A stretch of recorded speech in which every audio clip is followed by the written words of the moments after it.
What's up everybody and welcome to our channel. On today's video we're going to be learning about the Big Bend region of Florida. We're going to start in the beautiful Tarpon Springs and work our way northbound, exploring small towns and communities that make up the Big Bend region. Some regions of the Big Bend, like Tarpon Springs, are some of the state's most beautiful tourist attractions. Many of them are undiscovered or seen by few people. Others are some of the poorest and most crime-ridden regions of the entire state. With beauty as well as ugly, the Florida Big Bend region is vastly unexplored by tourists. However, on today's video, you're going to get a glimpse of a region of Florida that few tourists will ever get to see, the Big Bend region. This is Tarpon Springs, the sponge diving capital of Florida. But a little bit north of Tarpon Springs is Pasco County, a county with high overdose death rates, a vast homeless population, low incomes, few industries, and outright misery. Driving north on US 19, you leave behind the beautiful coastline of Clearwater and Tarpon Springs and head into a region of Florida that doesn't have beaches. It's just where the normal working class people live a miserable existence in the Florida heat. The lack of real sand beaches along the coast of the Florida Big Bend region is what makes it less attractive, but it's created places like Brooksville, Florida, where people move to for affordability and southern living. This region of the state doesn't have the same economic pressures by tourism as other regions do, and thus places like Brooksville, Florida, you can actually find affordable housing, but you will not find is beautiful beaches. This is a more impoverished region of the state, more in line with the deep south than the rest of the state of Florida. Here, tourism pressures are less. Affordability has been attracting a lot of people to towns like Brooksville that have been growing steadily, despite the fact incomes in this region of the state are some of the worst. Citrus County comes right after Pasco, and Citrus is known to be one of the most elderly counties in Florida. Most people moving here are elderly people looking for affordable retirement, with beautiful communities like Crystal River as well as Inverness. This county really does have a lot of great affordable places to live with beautiful natural settings. Despite the fact they don't have real beaches, there are beautiful clear springs and other natural attractions that make up for not having beaches. Many people who move to Citrus County claim that it's a very quiet place to live. Unfortunately, Citrus County has been plagued with one of the highest death overdose rates of anywhere in the state of Florida. There's a lot of things going on here for people looking for affordability, but as far as people looking for things to do, there's not much to do, and many of the young people here end up in the grasp of addiction. And really, while crime here isn't a huge concern, many of the people here are dealing with addiction. In particular, the younger demographic find themselves with nothing to do. Citrus County has affordability, but that's about it. Jobs here are also not that great. Many people that live in Citrus County have to commute as far as Tampa for work. Citrus County remains one of the most affordable places to live in Florida. Moving on to Floral City, oak trees cover beautiful country roads. You're now entering the Ocala Horse Country region, where beautiful large oak trees dot the environment. Just on the northern edge of Citrus County is the small town of Denellen, home to the Rainbow River, one of Florida State's most beautiful attractions that many tourists will sadly never get to see. The Rainbow River really is one of the most beautiful places in the entire state of Florida. In the hot summer, the cool waters of the Rainbow River attract people from the Ocala area and brings a lot of money to Denellen, Florida, a place that could really use every tourist dollar it can get, as the area is seriously deprived of any serious economical activity. Inverness, Florida, one of the most beautiful and undiscovered small towns in this region of the state. A lot of people have moved here looking for affordability, and they have found a welcoming and growing community. With many great restaurants, Inverness really is one of the best small towns in the state of Florida. The people here enjoy a charming, beautiful, well-kept town, and the population is always growing. Many people have relocated here looking for affordability. Moving on to Otter Creek. This is the region of the state that makes up the stuff of nightmares. Otter Creek, Florida has been famous and notarized on the internet as a place that if you move to, you're gonna get ran out. Recently, in the state of Florida, a famous YouTuber moved to Otter Creek, bought some land, and they relate their nightmares of living in this part of the state. But you don't have to believe their stories. All you have to see is the condition that this county and area is in to understand how bad and impoverished and lacking opportunity many regions of the Big Bend are. Cedar Key, Florida, one of Florida's most unseen, scenic, beautiful little islands. This island is really one of the most unique travel experiences you'll find in the state of Florida. The island features fishing village style cottages as well as an array of seafood restaurants. Many people enjoy coming here for fishing. The area is renowned to have some of the best fishing in the state. North of Cedar Key, you find small towns like Williston. These rural counties suffer from high violent crime rate, and many times the Hispanic and Black population are disproportionately going to have higher incarceration rates, higher homicide rates. It really is a very backwards region of the state. Dixie County, Florida, for example, has a 19% high school dropout rate. In general, this region of the state really doesn't offer any opportunity for the youth. Newberry, Florida, Alachua County, the outskirts of Gainesville, Florida. Newberry is one of the few towns in this area that actually has new home construction and people moving here from diverse backgrounds. Newberry really is kind of the exception in this entire region of the state, since most of the small towns here really are struggling. You'll still see many of the cultural aspects that mark this part of the state, like squatted pickup trucks. In the last census, the population of Newberry was 7,000 people, up from less than 5,000 in 2010. So this area has seen a huge explosion of population, new home construction. Only 64% of the population is white here, making this town considerably more diverse than the surrounding regions. In the same time period, Perry, Florida, which isn't too far away, actually lost population. It's not really natural for a place to lose population. When the people that are from here are leaving, that should just give you an indication of how things have got in this small Florida town.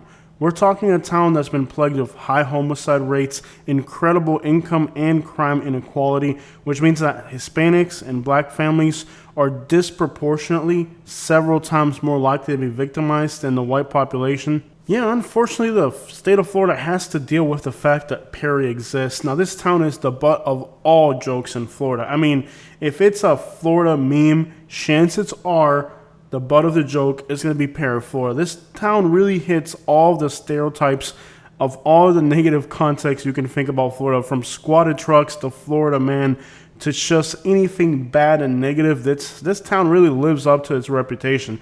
It is definitely one of the most backwards towns in Florida. I've been at the Burger King just trying to get a burger, and it could take 45 minutes to get to the drive-thru. People here have no intentions of working, no desire to live. And as if the people weren't horrible enough, the nature here isn't fun either. The area gets hit by tornadoes, hurricanes. Natural disasters are common sight in Perry, Florida, which means that living here, you're constantly under the pressure of natural disasters. Fanning Springs, Florida. This little town has some of the best barbecue that I have had anywhere in the state of Florida. This little place right here, this region of Florida, is known for having good barbecue. If there's one thing that you should definitely do while visiting the Big Bend region, anywhere from Brooksville to Fanning Springs and even further north, is trying the local barbecue.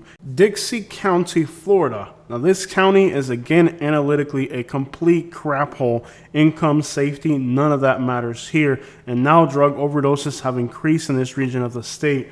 Dixie County, as the name would suggest, likes liking to Confederate things, Confederate flags, political posters. You get the idea. That's kind of the only thing happening in this town, and it really is a sad place to go to.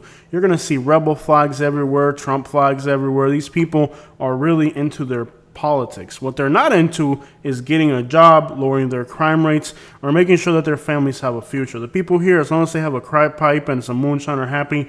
and they're in their backwoods where nobody can see them. There really isn't much nice to be said about Dixie County, Florida. A lot of people have moved here to get some land and affordability, but they find that the crackheads and junkies steal just about anything that's left outside. Believe now, Dixie County has more registered offenders per capita than anywhere in the state of Florida. So these are some creepy backwoods people at the end of the day. Dixie County really doesn't have anything good analytically, and over the last few years, everything that's criminal and analytical has actually been increasing for the worse, so it's definitely not getting better in these remote parts of Florida. Moving on to Stanahatchee, Florida. This is a small island waterway type place, a town along the coast. A lot of water activities, boating, you would expect all that along the coast, great fishing. But the town has a little secret. It's known to be a sundown town.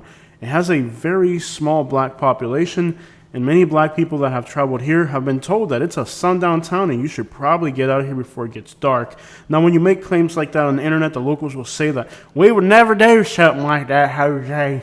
And perhaps they're working on changing the reputation, but you'll find individuals here who are very vocal about their beliefs, and they'll tell you straight up how they feel. This really is, again, isolated geographically. You're talking about an isolated town in an isolated region, so you can expect the locals here to be about 20 years behind on their mentality. These folks here drink some Bud Light, listen to Jason Aldean, drive around their squatted trucks, and hang out with their buddies late at night. Stanahatchee sits in Taylor County, Florida. The high school dropout rate here is 17%. As a comparison, St. Johns County is only 5%, Sarasota County is only 6%, Manatee County is only 8%, even Duval is 9%. So this county really has a problem with the youth not caring about education. They just want to grow up, find a husband, get a squatted truck. Ironically, when they drop out of high school, they go work in the forestry industry, making things like cedar that's used for pencils. I mean, the irony of that is just incredible. Hopping on to Sop Shoppy. Now, this small town has unfortunately lost 7% of its population since the last census, and it has some of the worst elderly poverty rates of anywhere in Florida. Guys, we're talking 48% of people over 65 are living below the poverty line here. The per capita income recently was just $15,000. So we're talking about a very impoverished region. Now, while the people in this particular town are pretty friendly and pretty cool, and they're not as backwards as some of the other small towns, once you kind of turn that bend and start heading towards Tallahassee, it becomes a little bit more welcoming, less backwards. The problem here is that, again, it's an isolated region with few industries. The poverty and isolation has really driven a lot of people out of this small town.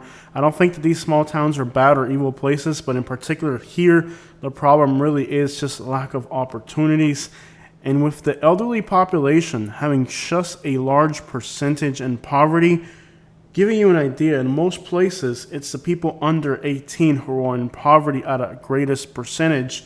When you see a place where the elderly population is the ones that are living in poverty, that's definitely concerning. It means that over their lifetime, they weren't able to generate enough income sources to take care of themselves in old age. That's very sad. It means that this area has been deprived economically for a very long time. Why is that the case? Well, because this town is surrounded by the Apalachicola National Forest, and forestry, as we said earlier in today's video, is the largest industry in this part of the state. While the northern tip of the Florida Big Bend offers some of the most beautiful national forests in the state of Florida, that means that the land cannot be used for agricultural purposes or industries, leaving the locals with few sources of income. We are now entering St. George Island. This is the end of the Florida Big Bend and the start of the Florida Panhandle. This little island is again an undiscovered gem. Here, finally, white sands come about once again, and now you start to find places where tourists venture more often. The lack of an accessible international airport here means that many of the people who see this region are doing it by road trip, and this really is the best way to explore this part of Florida, a part of Florida that is beautiful, noteworthy, charming, and that many tourists will never see. We're going to end today's video in Apalachicola. Apalachicola is a town that's filled with substance. Great seafood restaurants, a few Latin restaurants, great, beautiful settings. This town is home to many of the industries that shape this part of Florida: shrimping, scalloping, fishing, as well as nature rides. All those things contribute to the tourist and seafood economy of this place. This town really is a gem of old Florida, of times long gone. And if you enjoy a real authentic Florida experience, or like to know what places like in Southwest Florida would have been like back in the 70s and 80s, where industries like shrimping, scalloping, all that was more prevalent and tourism was less visible, then this is a part of Florida you need to explore. Visiting this part of Florida will put you in a different time frame. From the year 2000 to 2010, for 2 decades, Apalachicola lost 15% of its population. However, in 2020, 5% of its population was restored, which means that there could be some type of revival coming to this town. You're starting to see new Latin restaurants. The town does have some racial diversity, which is a hot topic in this region of the state. Now, as you approach the area closer to Tallahassee, the African American population becomes a larger percentage of the population. This area here is thus considerably less backwards than further down into the Florida Big Bend region, where many of the town's population today are still something like 98% white. In the last census report, some of these towns' population went down to 92% white, but if you look very carefully, it's people that were previously considered white that are now saying they're mixed, even though they're not really mixed. It's basically just a fraud. Many of these towns along the Florida Big Bend region today remain about 98% white, which is exceptional for a state of Florida that has more diversity than that. In other words, regionally, the population here doesn't reflect the state averages. And sadly, for the central part of the Florida Big Bend region, it's accompanied with analytics that are disturbingly high for some races, particularly blacks. But once you get into the northern part of the Florida Big Bend, this region actually has great analytics for African Americans. Unfortunately, Apalachicola has a long way to go. Back in 2000, the average person was making per capita $12,000.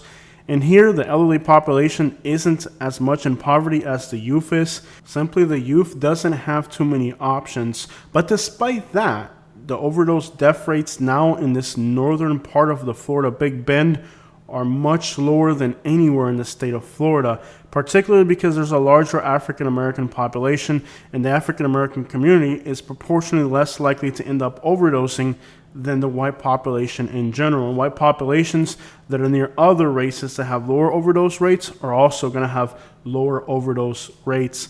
So this part of Florida, despite its poverty, despite its abysmal poverty in some circumstances, particularly for the youth and the elderly population, it's a place that really doesn't offer the people anything other than extreme poverty, on par with places like Louisiana and Mississippi. Unfortunately, for many of the residents in this part of the state, money is difficult to come across.